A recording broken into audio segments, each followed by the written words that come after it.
Good morning students. आज यहाँ पर हम लोग चर्चा करेंगे प्रॉपर्टीज ऑफ फॉस्फाजीन के बारे में। अभी तक इसके पहले हम लोगों ने क्या देखा था, मेथड्स ऑफ प्रिपरेशन फॉस्फाजीन के लिए देखा था। अब उसी के आगे का टॉपिक क्या देखेंगे, प्रॉपर्टीज़ के बारे में। तो इसकी जो प्रॉपर्टीज़ होती है वो दो कैटेगरी की है, एक फिजिकल प्रॉपर्टी एंड सेकंड होगी केमिकल प्रॉपर्टीज़। तो सबसे पहले हम लोग फिजिकल प्रॉपर्टी की बात करते हैं।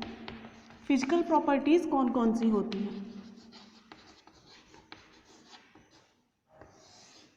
फिजिकल प्रॉपर्टी फॉस्फाजीन के लिए तो सबसे पहले हम लोग लिख सकते हैं मेल्टिंग पॉइंट।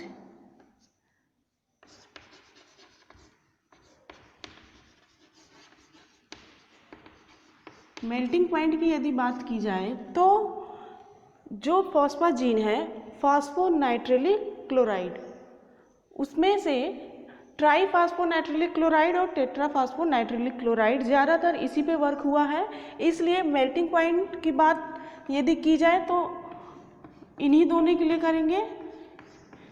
NpCl2 का होल 3 के लिए मेल्टिंग पॉइंट कितना होता है, 114 डिग्री सेंटीग्रेड। और वहीं यदि NpCl2 के होल 4 का मेल्टिंग पॉइंट देखा जाए तो वो 130 डिग्री सेंटीग्रेड के लगभग होता है। अब बात करते हैं बॉइलिंग पॉइंट की। बॉइलिंग पॉइंट इन दोनों के लिए कितना है, NpCl2 के होल 3 के लिए 256 डिग्री सेंटीग्रेड एंड NpCl2 का होल 4 के लिए 328 डिग्री सेंटीग्रेड। तो इस तरीके से हम इसके melting point and boiling point को बता सकते हैं। अब नेक्स्ट, जो NpCl2 का होल 3 एंड NpCl2 का होल 4, ये दोनों ही इलास्टिक नेचर के होते हैं। तो क्या लिख सकते हैं, NpCl2 का होल 3 एंड NpCl2 का whole 4 are elastic polymer. Then next है NpCl2 का होल 3 एंड NpCl2 का whole 4 are toxic and irritating nature.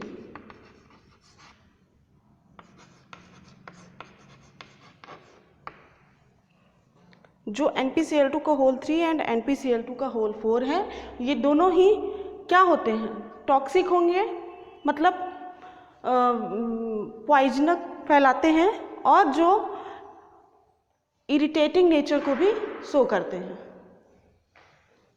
Next हम क्या लिख सकते हैं, यदि इन दोनों का ऑक्सीडेशन कराया जाए तो ऑक्सीडेशन के लिए मस्ट है कि वहाँ पर ऑक्सीजन प्रेजेंट हो। तो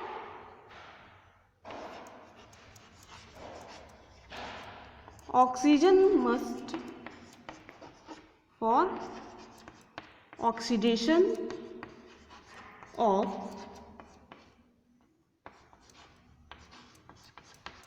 NpCl2 का होल 3 एंड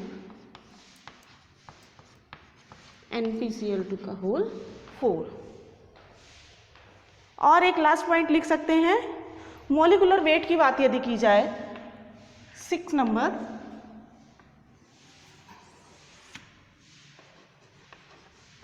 मॉलिक्यूलर वेट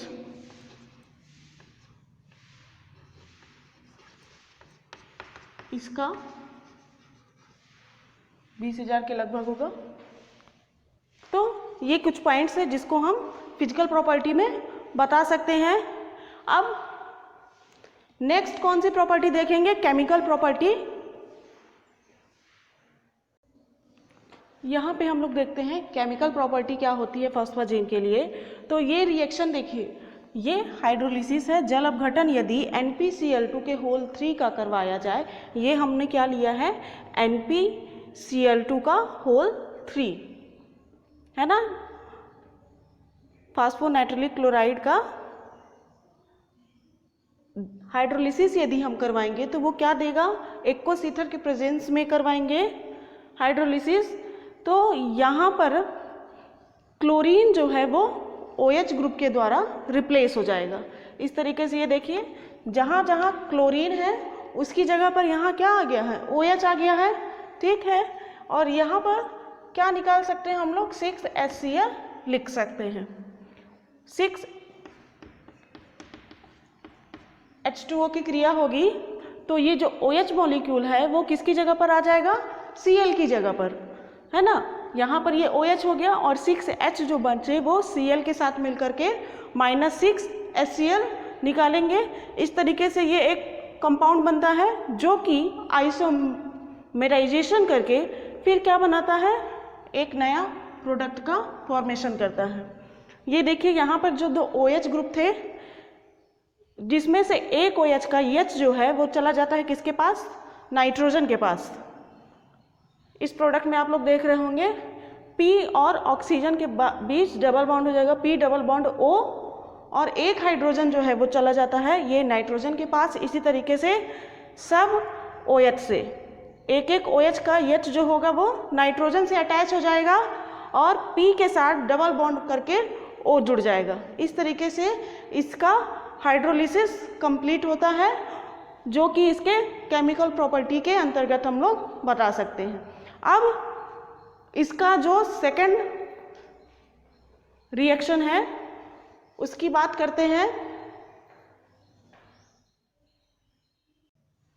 यहाँ पर हम लोग इसकी देखेंगे सेकंड केमिकल प्रॉपर्टी, जो कि रिएक्शन विथ अमोनिया है।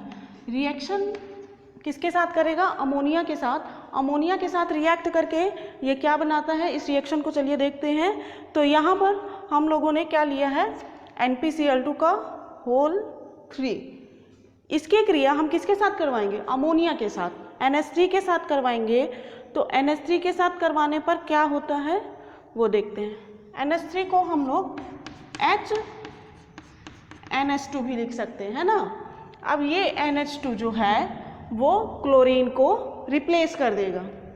ये अगले स्टेप में देखिए, जहाँ पर क्लोरीन था वहाँ पर क्या आ गया, NH2 ग्रुप, P के साथ NH2 यहाँ पर भी P के साथ NH2 एंड P के साथ NH2 जहाँ पर Cl था वहाँ पर क्या रख दिया गया है, NH2 जुड़ जाता है और इस हाइड्रोजन के साथ ये Cl मिल करके -6HCl निकाल देते हैं। ये लिखा है -6HCl। नेक्स्ट स्टेप में क्या रिएक्शन होती है,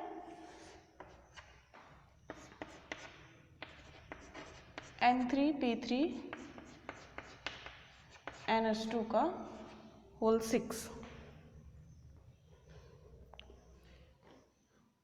अगले स्टेप में ये रीअरेंज होकर के नया प्रोडक्ट बनाता है जिसका नाम क्या है, फॉस्फॉर्म।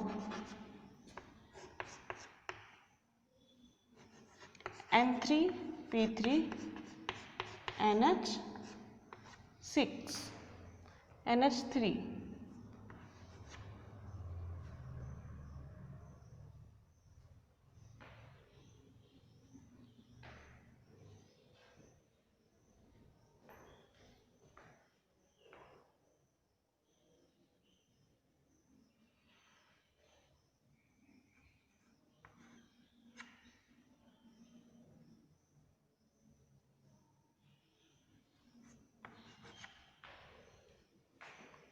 इस तरीके से फॉस्फॉर्म का फॉर्मेशन करेगा।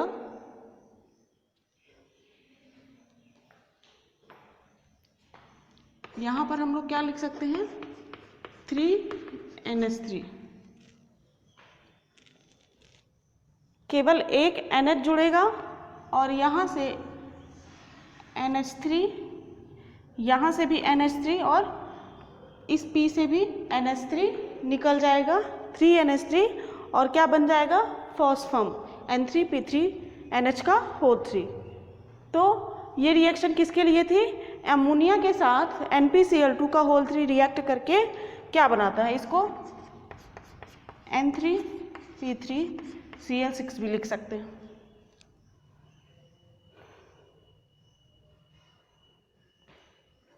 फिर आगे भी फॉस्फॉर्म को यदि गर्म किया जाए तो वो P3N5 का होल N प्रोडक्ट देगा, जो कि आगे रिएक्शन करवा सकते हैं एक स्टेप, नहीं तो यहाँ तक भी लिखने से बन जाएगा, है ना। अमोनिया के साथ ये कैसे रिएक्ट करता है, ये भी एक उसकी केमिकल प्रॉपर्टी के अंतर्गत ही आता है। यहाँ पर नेक्स्ट केमिकल प्रॉपर्टी देखेंगे जो कि फ्रीडल क्राफ्ट रिएक्शन है। फ्रीडल क्राफ्ट रिएक्शन में क्या होता है, जब किसी भी रिएक्टेंट को नॉन एक्वस एनहाइड्रस AlCl3 की प्रेजेंस में किसके साथ रिएक्ट कराया जाता है? बेंजीन या बेंजीन के डेरिवेटिव्स के साथ रिएक्ट कराया जाता है। तो वो उस प्रोडक्ट में क्या होता है, जो भी हैलोजन एटम होगा वो फेनिल ग्रुप या उसके डेरिवेटिव्स के द्वारा रिप्लेस हो जाता है। तो यहाँ पर देखिए हम लोगों ने क्या लिया है, यहाँ पर जो पॉलीमर लिया है, फॉस्फाजीन लिया है, NpCl2 का होल 3 है ना। इसकी क्रिया हम किसके साथ यहाँ करवा रहे हैं? डायरेक्ट बेंजीन के साथ, NpCl2 का होल 3। इसकी क्रिया किसके साथ करवाएंगे? बेंजीन के साथ। यहाँ पर AlCl3 एनहाइड्रस लिखेंगे, एनहाइड्रस AlCl3 के साथ रिएक्ट करवाएंगे तो क्या होगा, जो यहाँ का 2 क्लोरीन ग्रुप है, ये दोनों क्लोरीन ग्रुप किससे रिप्लेस हो जाएगा? C6H5 से, C6H5 से। और यहाँ पर हमारे पास अभी 2 H बच रहे हैं, जो कि इस Cl के साथ मिल करके क्या निकालेंगे? -2HCl लिख सकते हैं और इस प्रोडक्ट का फॉर्मेशन करेंगे। केवल क्लोरीन की जगह पर हमको फेनिल ग्रुप अटैच कर देना है। ये इसकी फ्रीडल क्राफ्ट रिएक्शन हो गई इस तरीके से, है ना। तो कुछ केमिकल प्रॉपर्टीज़ को भी हम दे सकते हैं फिजिकल प्रॉपर्टी के साथ साथ। अब नेक्स्ट लेक्चर में हम लोग नए टॉपिक के साथ आएंगे, तब तक के लिए धन्यवाद।